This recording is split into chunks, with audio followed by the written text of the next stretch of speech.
Por si las moscas, vamos a hablar hoy de la detención y el proceso de Emilio Lozoya, exdirector de Pemex.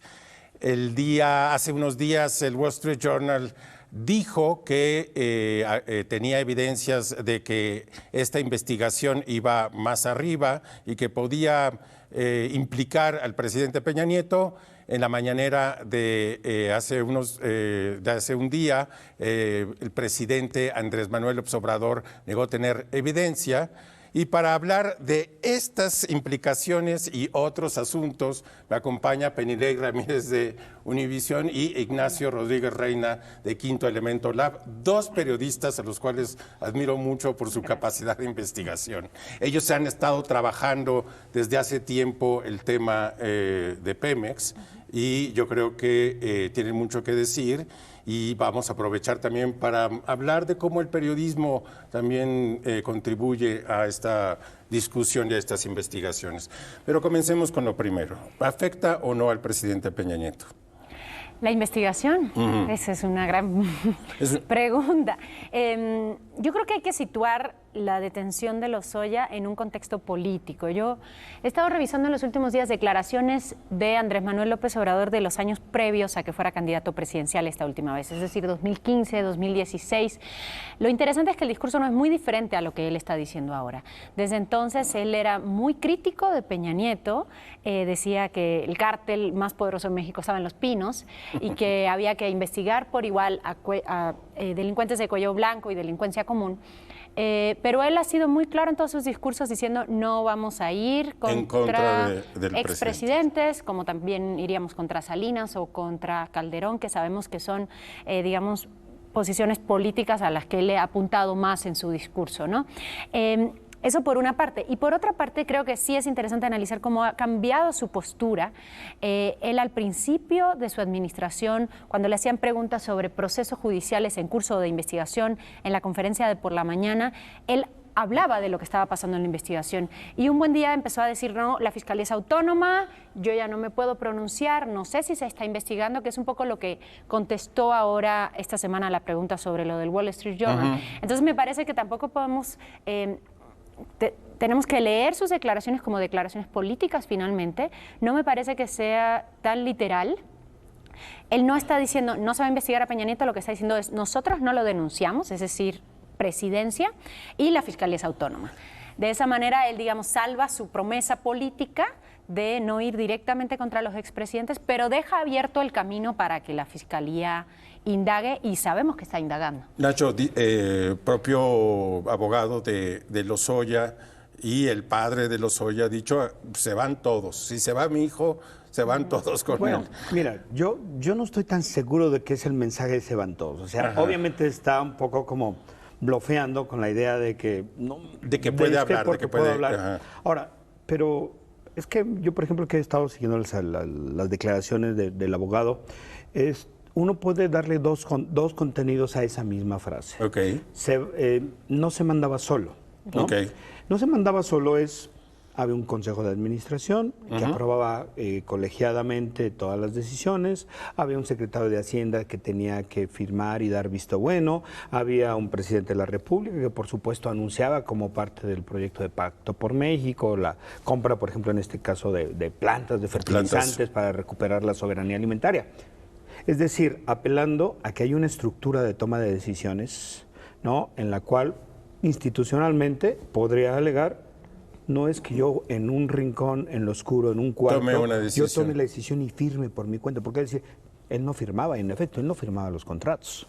O eso de no se mandaba solo es, a mí me dijo el presidente, o a mí me pidió que compráramos en tal o cual con sobreprecio y que después repartiéramos el dinero, o a mí me dijeron que hiciera esto. Es decir, eso de no se mandaba solo, yo creo que está jugando con la ambigüedad, obviamente, el abogado, como para ver cómo van las cosas y eventualmente pues implicar. Ahora, esa es la gran pregunta, ¿va a hablar? ¿Va a decir? O, como hace poquito un poco escribía yo, o va el peso, la presión, el poder de este grupo que todavía tiene mucho poder económico, político, que es el de Peña Nieto, Videgaray, Arturo Montiel, en fin, todo este grupo lo hará callar. se va a callar por el peso, la presión, las amenazas, este pacto de silencio que es el régimen priista, que es muy propio de estos grupos secretos, cerrados, mafiosones. ¿Lo van a hacer callar? Hay una de tus investigaciones que me llama mucho la atención, que es, ustedes analizan correos electrónicos de los consejos de administración.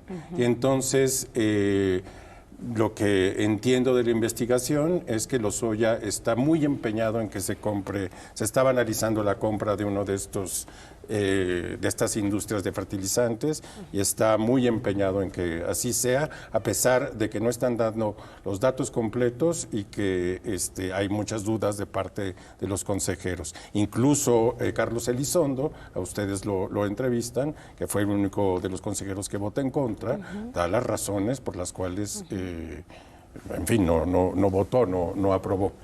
Sí, hablando del proceso de toma de decisiones. Es interesante porque la investigación a la que te refieres, que es la compra de esta planta de fertilizantes llamada agronitrogenados, un poco para que la audiencia sepa, es una planta que había estado ya en muy malas condiciones y que Pemex, en una decisión comercial un poco ilógica, sí, decide gastar muchísimo dinero en comprarla. Entonces, la pregunta investigativa, que esto, digamos, se conecta un poco el trabajo que hemos hecho en Univisión Investiga con lo que han hecho en Quinto Elemento Lab, también mucho del trabajo que ha hecho la revista Proceso en investigar este tema, y se conecta en varios puntos. Lo que los periodistas hemos tratado de hacer, y creo que ahí vamos, es armarle rompecabezas de cómo se tomaban las decisiones, ¿no? Entonces, el trabajo que ha hecho Proceso, que ha hecho Quinto Elemento, permite un poco ver como desde afuera cuáles eran los elementos externos que estaban presionando fuera para recibir sobornos o para recibir presiones o para recibir instrucciones políticas, también quiénes eran los beneficiarios.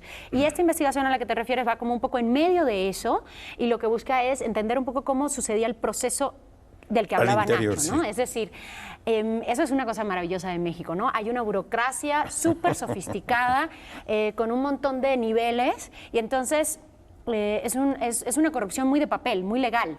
Entonces tú puedes revisar un expediente, el expediente es impecable, ¿no? O sea, es súper corrupto lo que sucedió, pero el expediente es impecable. Los mexicanos, la verdad es que han desarrollado, digamos, como política, ser muy cuidadosos en los papeles, y lo que podemos ver en estos correos es un poco lo que nunca nos enteramos en esos papeles formales, que es qué estaba pasando al interior en la negociación. Si bien tiene toda la razón Nacho cuando explica, y esto es un punto importante para tu pregunta inicial sobre lo de Peña Nieto, que las decisiones en efecto Lozoya no las tomaba solo, sino que había un consejo de administración. Lo que hace esta investigación a través de los correos que obtuvimos es entender qué pasaba al interior del Consejo de Administración, y lo que pasaba es una guerra tremenda en la que hay unas presiones de todo tipo, en que los consejeros están revisando las evaluaciones externas para la compra de la planta, y dicen, es que esto no puede ser. O sea, no hay manera de que esto se pueda justificar. Y a mí me sorprendió muchísimo, hay un despacho externo que está involucrado, que es muy prestigiado, y entonces uno de los consejeros le dice, no me acuerdo exactamente, pero era como que te equivocaste por 200 millones, y dice, ay, sí, perdón, lo corregimos, ¿no? Entonces... Sí. Y en el mismo caso era hay que recordar que hubo dos compras de plantas de fertilizantes, unas agronitrogenados y otras fertinales. Para fertinal fue lo mismo. Yo tuve acceso a algunos correos interiores en las que hay un consejero independiente que se llama Alberto Tiburcio, en el que él pedía a Pricewaterhouse, que es la calificadora, oigan, no están tomando en cuenta que esto es el costo de la deuda que tiene esta, se ha multiplicado y no lo están descontando. Ah, sí, vamos a descontar. Sí, tiene razón, $60 millones, como si nada. En realidad, también ponen en tela de juicio el papel de estas calificadoras, de estas grandes firmas. Hay que recordar el caso Enron en Estados Unidos y cómo ellos validaron todo un esquema fraudulento de que se engaña a la sociedad, se engaña a los accionistas, se engaña a los estados, y me parece que también ahí un poco se ha mencionado, y la verdad que creo que injustamente, el papel de esta empresa u algunas otras que desde el exterior validaban lo que a todas luces era inmoral. Sí, cuando nosotros investigamos eso, yo hablé con el especialista de PricewaterhouseCoopers, el que está copiado en esos correos, y decía, ay, perdón, le quitamos 60 millones, y primero me decían, yo no puedo hablar con usted, y me cuelga el teléfono, ¿no? Y luego le mando mensajes y mensajes, porque además su celular estaba en los correos, ¿no? Entonces, al final creo que este trabajo nos permite un poco entender que hay no quiero decirle corrupción muy corporativa, pero sí hay mecanismos de presión. muy que es una amplios de presión. estructura perfectamente articulada. Y ahí hay un papel también importante de esas firmas que avalan ese tipo de Los transacciones. voy a tener que interrumpir en este momento y regresamos con ustedes. Muchas gracias.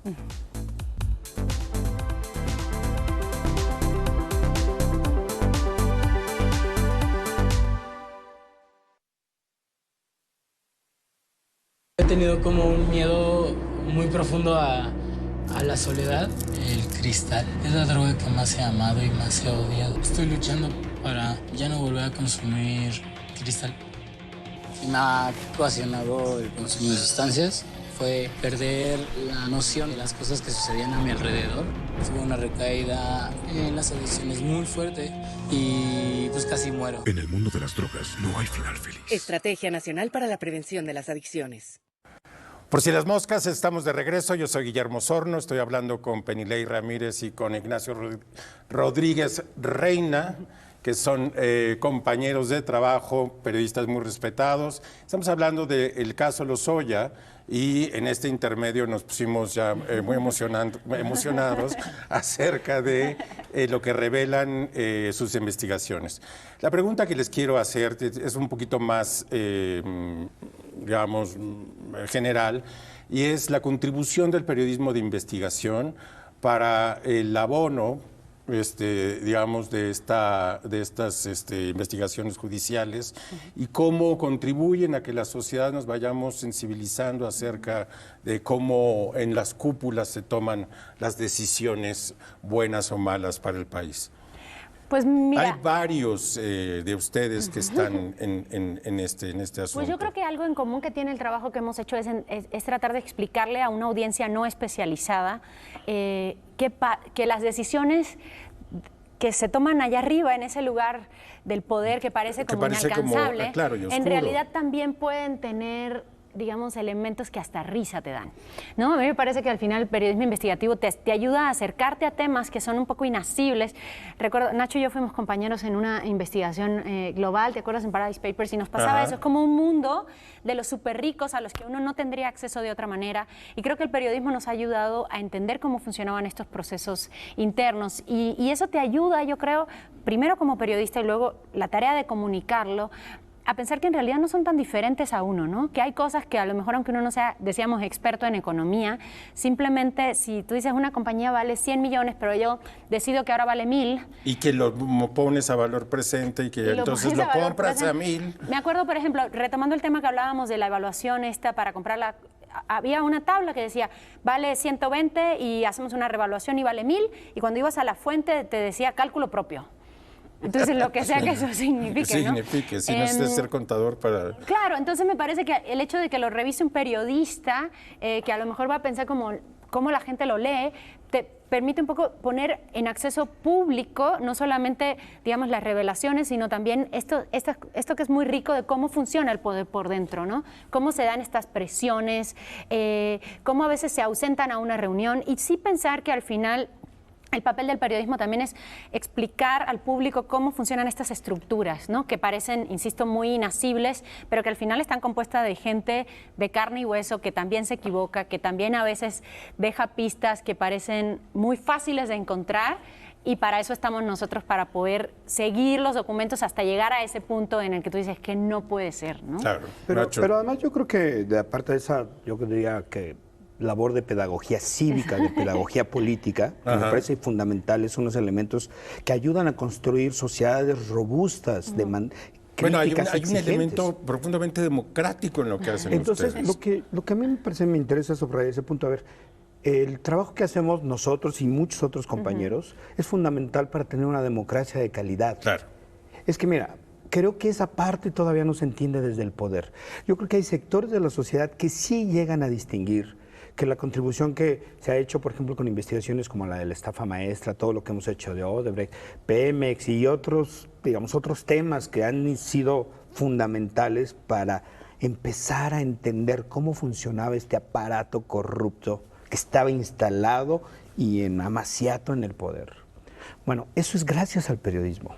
No, y mira, no es, digamos, gracias a esos esfuerzos que son muy, me parece, destacables de informar la nota cotidiana. Está muy bien, eso es importante, eso es relevante. Pero esta parte, me parece que, por ejemplo, el presidente López Obrador todavía no entiende que trabajos como esto le ayudan a gobernar. Que una sociedad que sea capaz de ejercer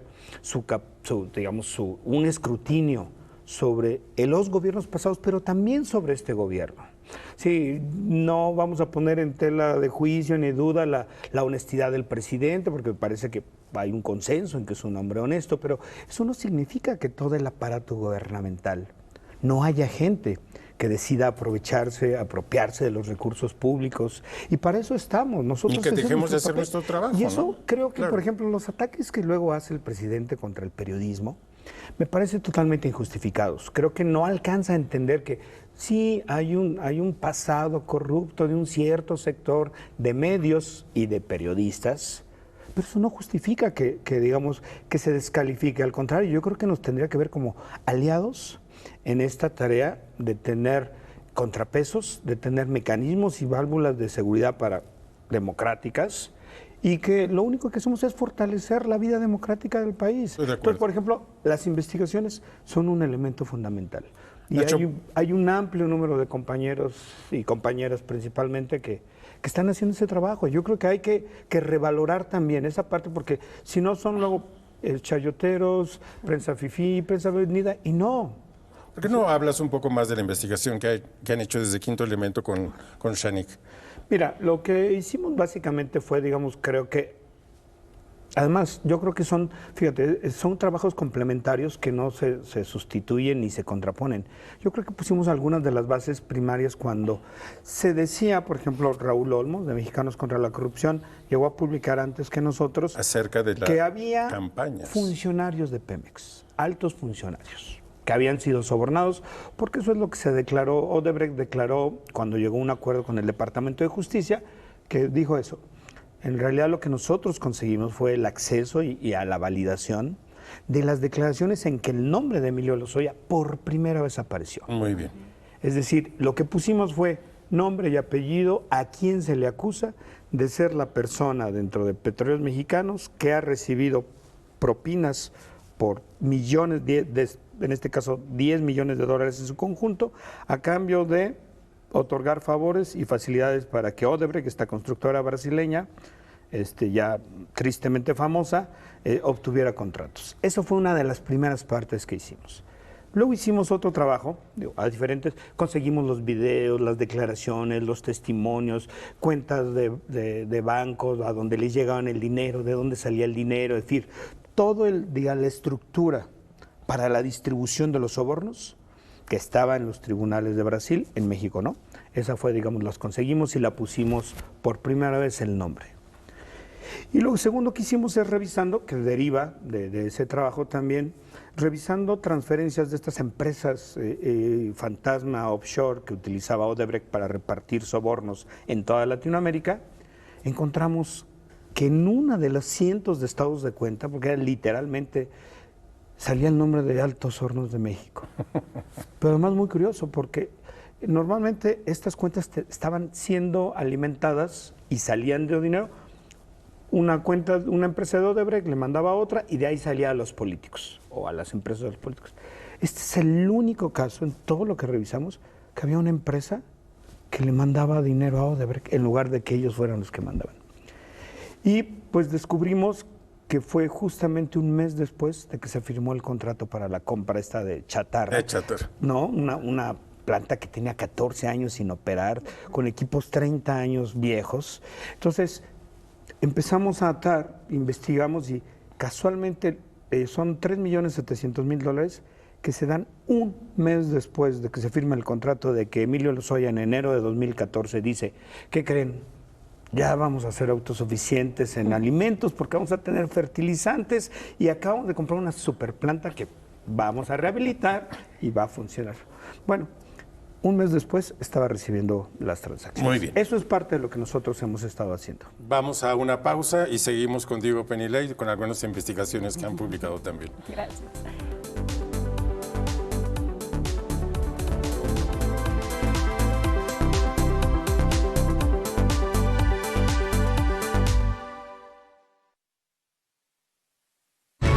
Las adicciones pueden ser el otro rival a vencer, pero un verdadero atleta puede superar cualquier adversidad, y más aún apoyado de su familia. El deporte es el mejor camino para superarse en la vida.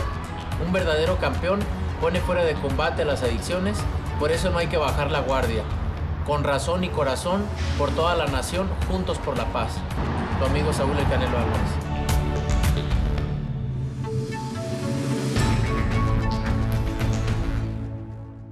Estamos de regreso en Por Si las Moscas. Soy Guillermo Osorno. Estamos hablando con Penilei Ramírez e Ignacio Rodríguez Reina.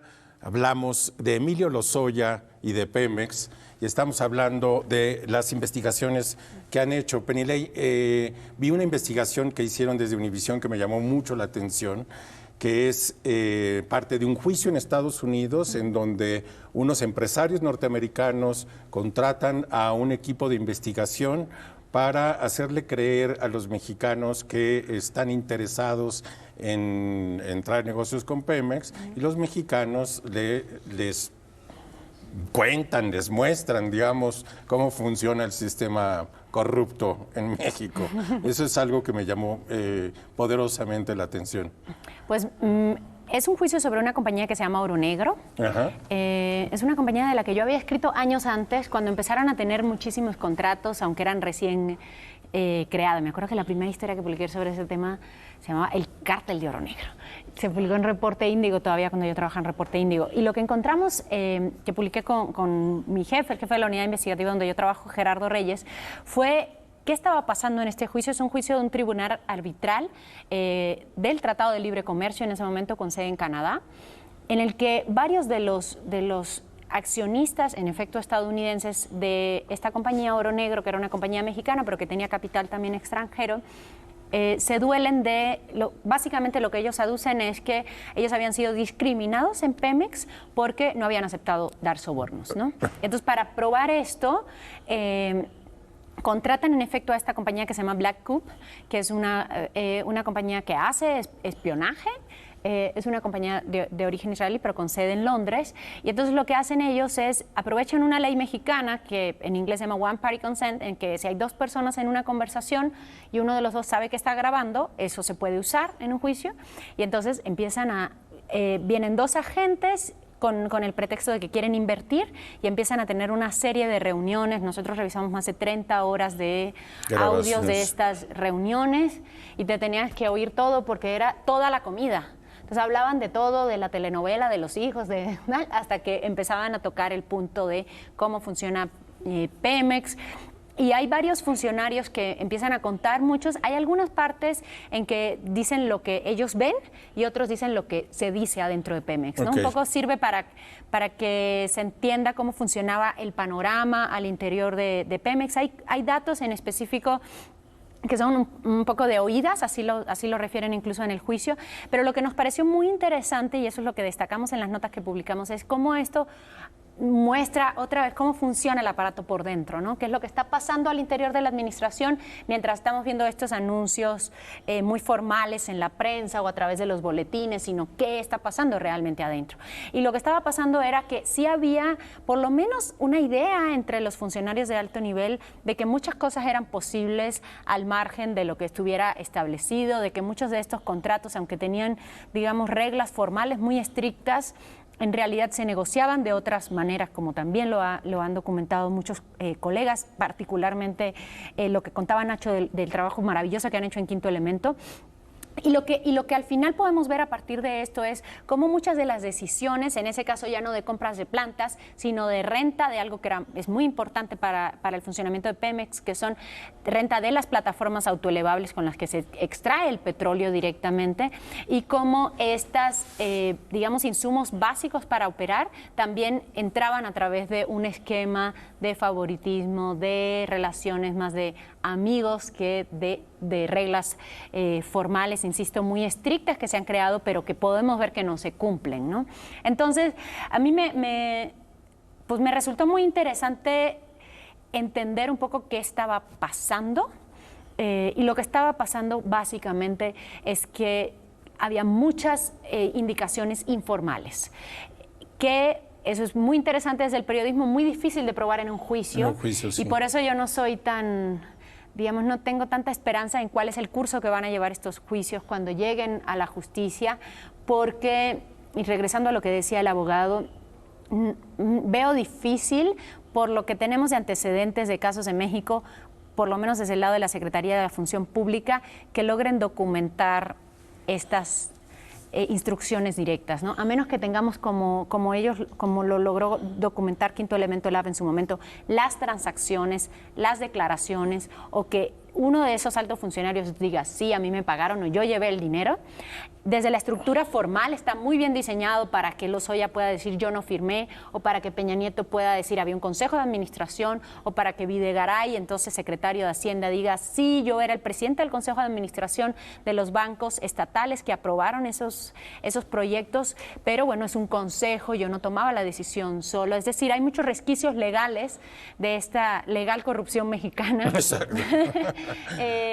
Muy sofisticado. Tan sofisticada, es muy tan sofisticado, metida sí. en la manera Y de hacer entonces, negocios. claro, entonces yo creo que también el papel de los periodistas para nosotros es ser un poco aguafiestas y decirle al público, a ver, tienen muchos caminos para irse por la tangente y se necesita una verdadera voluntad política para investigarlo, porque es más fácil concluir que no tuvieron una responsabilidad, que no firmaron ningún documento, como lo vimos en el caso de la Casa Blanca, como lo vimos, y esa era, digamos, la molestia de la gente en la investigación sobre el caso de Bartlett, pero es que si vas a lo formal, la investigación está en lo correcto. Muy bien. Y yo creo que ese va a ser el gran desafío para ahora que si se logra extraditar a Emilio Lozoya, ¿qué va a hacer la Fiscalía? Exacto.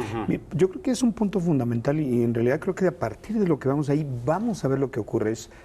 La duda es, ¿será capaz el fiscal de verdaderamente asumir su autonomía o simplemente será una formalidad en la que teóricamente no depende del Ejecutivo, pero en realidad trabaja de común acuerdo y recibe instrucciones del Ejecutivo? Así es. Eso me parece fundamental porque si Gertz, el fiscal Alejandro Gertz Manero tiene 80 años de edad. Yo creo que es un hombre que tiene una vida pública, una trayectoria de décadas, está en un momento en que no tiene nada que perder. Por más que él sepa que el presidente lo propuso, que hubo mecanismos de decirle a los senadores de Morena, oigan, él es el bueno, ¿no?